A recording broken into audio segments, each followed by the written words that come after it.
ఎంతమంది తెలుగు అమ్మాయిలు ఉంటే వీలైనంత వరకు మనం ఎంకరేజ్ చేయాలని. ఎందుకంటే ప్రతి స్టేజ్ మీద అందరూ కూడా మన వాళ్ళు రాలేదు అని స్పీచ్లు ఇస్తారు. బట్ ఆచరణలో చాలా తక్కువ మందే చేస్తారు.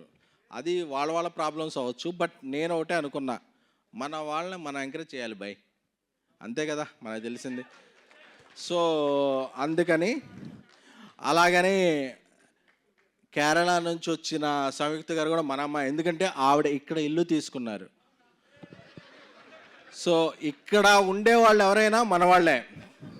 ఒక రాశి కన్నా గారు మణికొండలో ఉంటారు, ఒక నిధి అగర్వాల్ నా ఫ్రెండ్ రాజ్యసభలో చేశారు, ఆవిడ పూజార్ అపర్ణ అని ఇల్లు ఎత్తుకుంటున్నారు, ఆవిడ ఇక్కడే ఉంటారు, సంయుక్త గారు కూడా.